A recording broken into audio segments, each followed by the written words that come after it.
YouTube, take me live right away. Hopefully, this is actually, I've messed up the live so many times where it's live and whatever. So, anyways, hey Sparks, what's up? It's been a long time, and I mean a long time, probably a few years since I've done a really raw video like I'm going to do today and talk about business. And hey, I did it right. Hey, Cornelia, I am live. Okay, I'm gonna stay focused. So, you guys are gonna be able to ask me questions and everything because I done did it right. So, Sparks, what's up? I'm actually in my office, and this video, this video, we're gonna talk the good, the bad, the ugly about being an entrepreneur. Hopefully, I'm actually doing this from my phone, so hopefully it won't die by the time I'm done. And this is actually in response to Yvette Carnell. I'm gonna put a link to her channel below in the video that I'm referencing. She did a video, Black Women Entrepreneurs, Black Girl Magic, or Black Life Delusions. Somehow, I found this video about 3 something in the morning, and I was like stuck. I didn't even want to go back to sleep. My sleep patterns are off. And she was talking about business and the real delusion of people thinking they're in business. And I've talked about this for years. And I thought, you know what? I'm going to talk about it today. As you all know, I'm in business, meaning I run a company. I have 4 employees now. I actually have one that I just moved to a contractor because we only use him on the weekend, so he's not a W-2. I have 3 offices. I'm in my office now, and I can show you the other office. And being in business is the most difficult thing I've ever done in my life in terms of working. I work my ass off. And there are so many people out here that pretend that business is so freaking easy. And that's what Yvette was talking about on her show. People are saying, hey, you can go out and blog and you're in business. Hey, you can go out, I'm going to sell you these information products and you're in business. Or hey, go sell these t-shirts and you're in business. This is what she's talking about. And quite frankly, I'll tell you, I've been thinking lately, like if I could go back and take the blue pill instead of the red pill, I would go back. I would have gone back. The biggest thing in business, 39% of women have businesses and only make 4% of the revenue, 4.2%. 90% of Black women that have businesses, even more than that, never hire anybody. So we don't expand businesses. We don't grow businesses. We don't scale businesses. We're just in quote unquote business. And the danger of just being quote unquote in business, hey, Mike, is that we're not scaling businesses because there's some fear there. We don't understand. So, like with my company, we are a service-based company. So we go in and we solve a problem for our client, which happens to be lawyers. So we solve a problem that helps them attract their best clients, generate more referrals, and make more money. And we are a high ticket, what's considered a high ticket item. So they pay us, quite a bit of money to work with us, and we're very, very exclusive.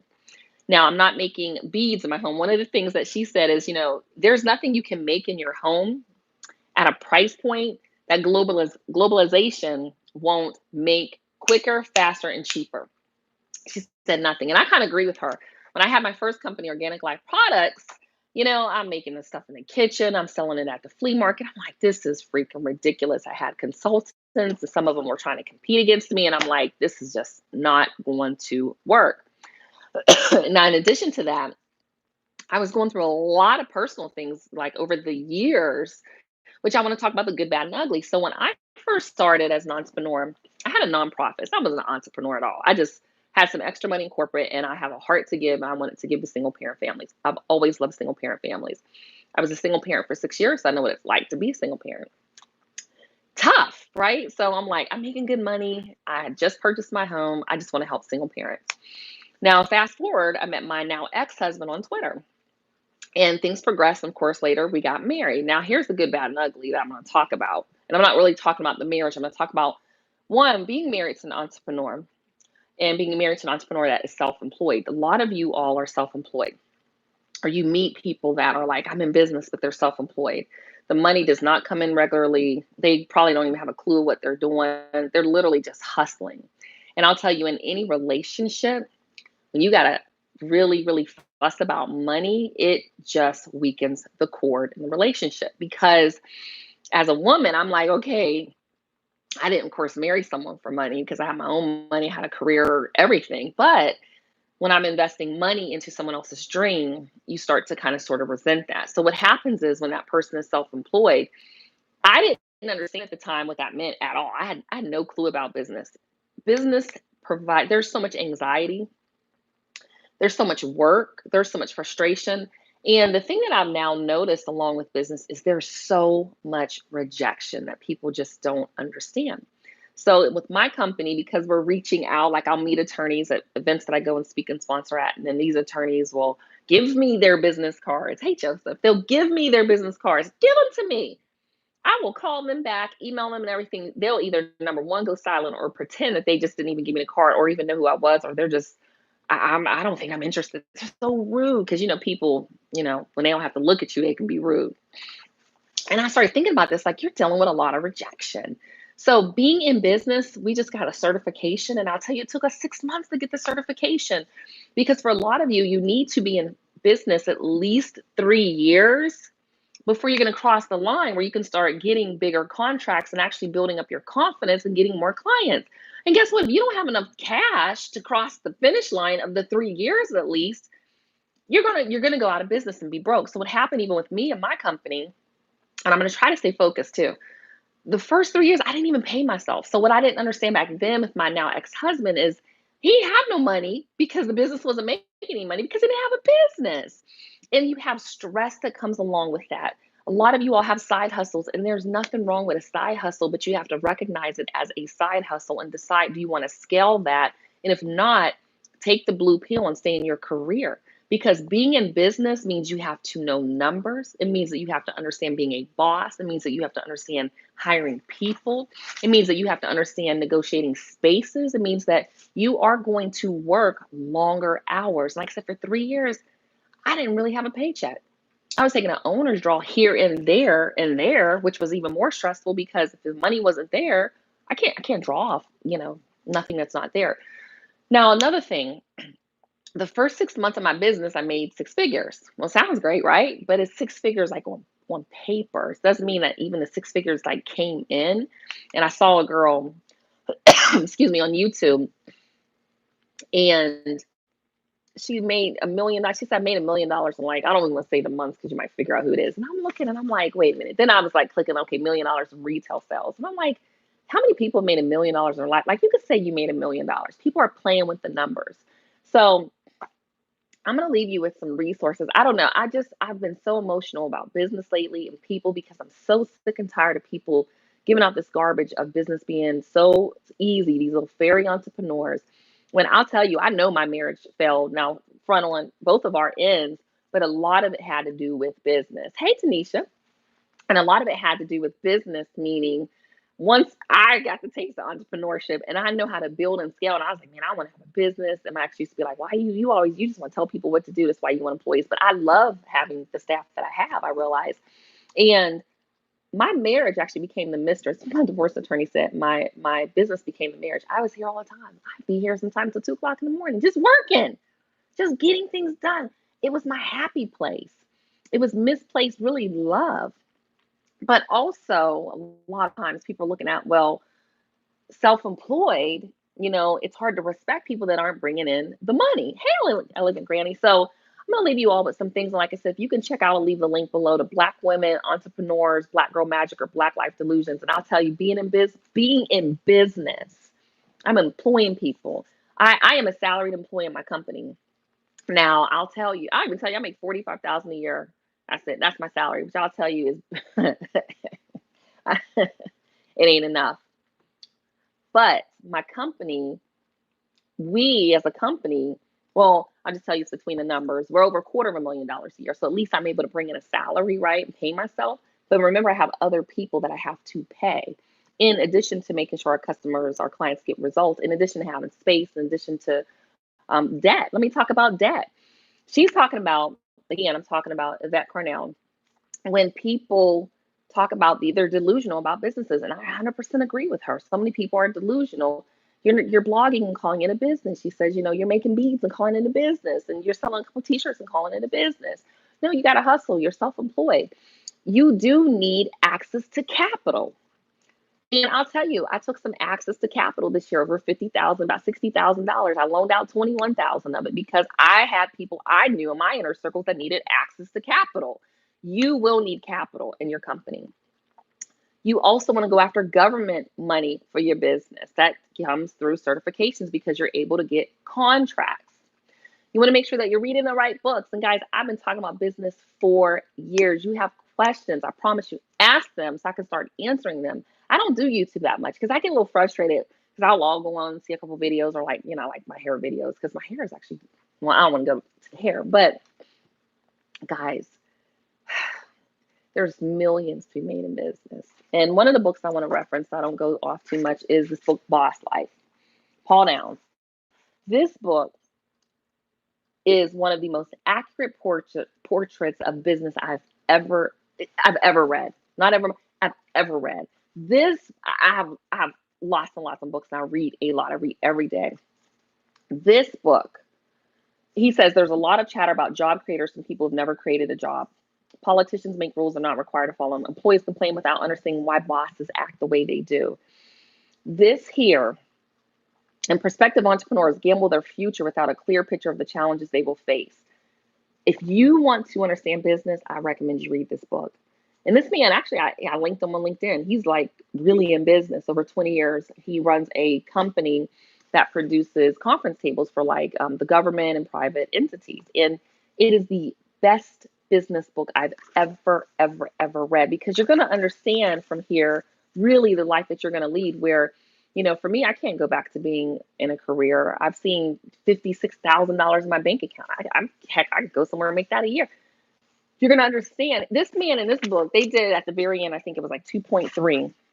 He wasn't even paying himself. He's not even paying himself a salary. Not even paying himself, and he's paying other people like $30 an hour. So I recommend this book. Other things, you got to know your numbers. Numbers, that's right. Your numbers don't lie. Numbers do not lie. And I promise you, every time I'm doing these videos, I don't do this stuff for money. I'm not doing this stuff because I'm getting paid from freaking YouTube. I, at the end of the day, started my channel, Spark Wisdom, because I care. Spark came from Single Parent Assistance Resource Knowledge Network, activating confidence, inspiring wisdom. I don't even have relationships. I recently thought I was going to start dating. I don't want to date. I find that I like to spend time by myself because I like to work. I don't know. I'm a workaholic. But I will tell you, hey guys, this book, The Good, Bad, the Ugly, you are going to find yourself alone a lot in business. You're going to find that people don't understand you in business. You're going to find people, you tell them you read something, and people that aren't in business aren't even going to understand. They're used to being lazy and sleeping and all that type of stuff. So simple numbers, big profits. You have to know your numbers. You have to have a salary cap. You have to understand what that looks like for your company, for what you're paying yourself, for what you're paying your staff members, for what's going on. Building a Story Brand is another one of the best books I've read. I read this one recently. Wish I would have started with this. But you need to create a story brand for your company, or you're not going to have a clear message that attracts the right people. And then traction. This book helped me implement systems. And then Built to Sell is one that helped me too. So I don't know. I'm probably rambling on a little bit, but my heart is just crying out for so many of you I know that want to have businesses. And there's this kind of fairy dust stuff going on about how easy it is to be an entrepreneur, and it's not. It's not. Relationships are going to be challenging, especially if you don't have capital. Your time is going to be limited. You're going to have to make sure, especially if you have little ones at home and if you're married, you're going to have to make sure that you are maximizing every moment. And it's just not what people online make it out to be. So I'll be coming along with more videos. Again, mine are all going to be business. I guess I'll probably lose. Actually, I'm gaining subscribers. Hair-wise, I don't feel like talking about hair. Follow 22nd Century Natural Woman because I use her product. I can't use all her products. I don't care about hair enough to talk about it. It doesn't make me any money. Maybe if I'll grow it long enough and cut it, I might talk about it because it'll make me money. I am online to help you like I've always been since 2009. I think I started my channel, and I've always been talking about business for years. I've always been talking about books for years. I've always been talking about making money, helping others, serving people. My company helps people, these lawyers help more people so I can employ more people and build bigger, better communities. And my heart cries out for you guys. I'll tell you, I tried to start a Facebook group. People just aren't serious. They don't ask questions. I'm just sitting here with the group. I'm like, I'm just going to delete the group. Doesn't even make sense. But the good, bad, ugly that I'm talking about, just so you all don't come on here trolling, talk about you didn't talk about it. The good is, being in business is phenomenal. You might think you get to make your own hours, but it's kind of dictated by your clients and training courses and conferences, events, and things like that. But, I do come in my office about 10 a.m. But once I go drop Manser off at football or basketball or whatever he has going on for the day, I come back to my office and spend a few hours here. Your relationships are going to struggle. My marriage struggled on both ends when he was an entrepreneur, when I was an entrepreneur. We just it depends. Entrepreneurs think differently. We think differently. We are immersed in what we're doing because it's almost like, and it's not a money thing, it's a passion thing. It's a passion that's burning inside of you. And that ugly part is your relationships that will suffer. The ugly part is if you don't understand your numbers, you won't be stuck paying for taxes, or you might, I've seen people where I've come in my office areas, guys, and people have locks on their doors. They can't get in their doors because they ain't paid their rent. I used to, in the beginning, like I said, I didn't get paid for 3 years. And I still, like, I'm not going to ever get that money. And I've had my banker, she would call me. The one time I sat on the phone and I cried. I was like, Rose, I just feel like I just don't know what to do. She said, Montina, you'll get there. You'll get there. So you're going to have some real ugly days. And especially when you want to go after contracts and you realize that, maybe you didn't check everything with your trademark for your name, or you don't have your right insurance in place. Even a business plan, it is going to help you. Do you need to have one? Possibly, possibly not. But the little things, guys, that you have to get in order. And it's not just having this. Let me show you. It ain't just having a business card. It's bigger than a business. You need personal credit. You need business credit. You need business credit cards, because sometimes you're going to need to float things that you pay for them now and get $10,000 next week. You might get a $15,000 or $20,000 week. And the following week, you might not get anything. You're wondering how you're going to hit payroll. Guys, this is so serious. You might have employees that just, they can't come and work. They don't care. I mean, it's not that they don't care, but it's your business, not theirs. If they can't come in, they like, I can't come in. What you going to do? So, long video. I wanted to just make sure I came along and shared this, and I finally got the live right. But guys, I want you to win. And I mean, I want you to win. I know this is what I'm called to do in terms of helping other entrepreneurs build thriving businesses, but especially Black women. We have got to do better. We have got to grow and scale businesses. We must hire people, because being in business yourself is just self-employed. Go get a job, get you some health benefits. I didn't even have health benefits for, gosh, years. I left corporate 4 years ago. Just got health benefits this year because I added my employees on. And then I was able to add my family. We didn't even have health benefits. I didn't even have health benefits. So good, bad, and ugly. But there's a lot of good that can come from it. But you got to get down. Give yourself 3 years. Save up some cash too, and really think about how you can scale a business. Not creating that product. I had a conversation with someone today, and they were like, "Oh, I'm going to do this writing for an attorney." I said, "If you're doing the writing, you're self-employed. You have to outsource that out or hire someone else to do it." So as always, guys, life is good. I'm kind of like at the happiest point I've ever been in really probably the past decade. And I'm intentional about my relationships. I'm actually headed to Cuba, y'all. And after that, I'm going to Chicago. So I'm intentional because I have to be, because I understand where my mental health is important. And I lost myself over the years. If you kind of look through my videos, you'll see where the gaps where I was having a very difficult time, very, very difficult time. But life is good. God is faithful, and it's what you choose to make it. So as always, you can build an amazing business. I run a multiple six-figure business. I don't pay myself a lot of money because I don't have any personal debt. I don't need to. I don't want to. I want to scale the business, but I also don't have to do all the work. My time is best spent on marketing and sales. That's what I focus on. But get this book if you don't do nothing else, Boss Life, okay? And check out Yvette Carnell's video. It's one of the best I've seen. And anyways, thanks for watching, y'all. I'll see you, Sparks, in the next video, y'all. Peace. Now let me figure out how to turn this off.